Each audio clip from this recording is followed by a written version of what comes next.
So hello guys, this is my activity 3, which is user registration, login, CAPTCHA, middleware and user roles, or admin and user.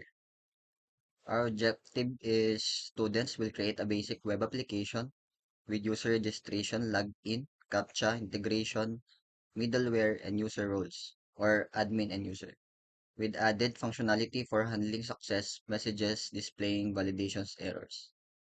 Okay, for the requirements, user registration or form creation, build the form to collect name, email, and password. Include the CSRF directive in the form to generate a CSRF token to prevent CSRF attacks. So, ito po siya. Sa user registration,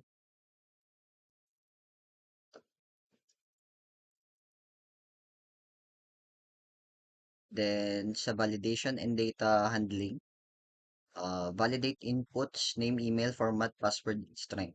Uh, Hash the password before saving. Integrate Google reCAPTCHA to prevent automated submissions. Validate to CAPTCHA on the back end. Insert user data into the database upon registration. Assign a default role or e.g. user upon registration. Ito po sa success and error handling. Display a success messages and successful registration. Show validation error messages below the form fields if there are validation errors. Highlight input fields with errors and are read and retain the old values in the form fields. Just like this.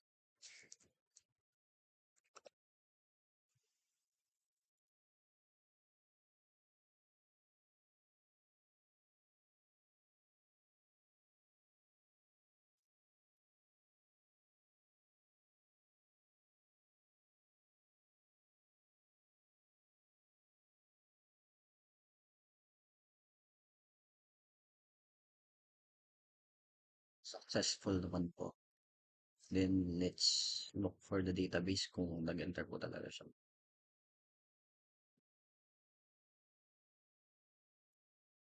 And successful naman pong pumasok sa database.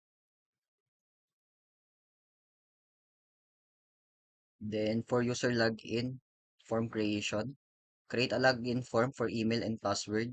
Include a CSRF directive in the login form for CSRF protection.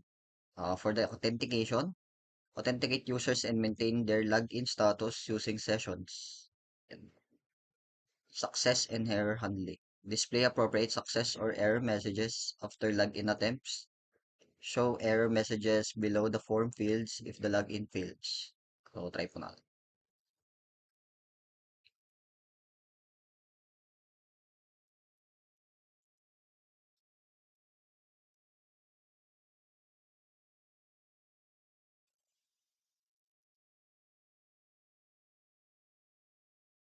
So, as you can see, hindi po nag-match yung record ng ating credentials because yung password po is mali.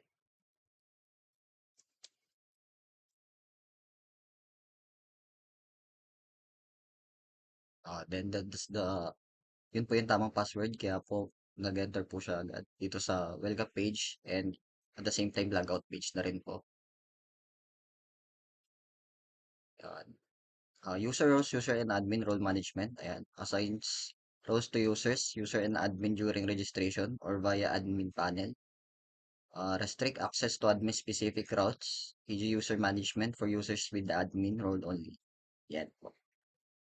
Sa logout naman po, logout functionality, provide a logout option that ends the session and redirects to the login page. Ensure that the logout action is protected against CSRF by including the CSRF directive in the logout form or link. Ito po siya yung logout po natin.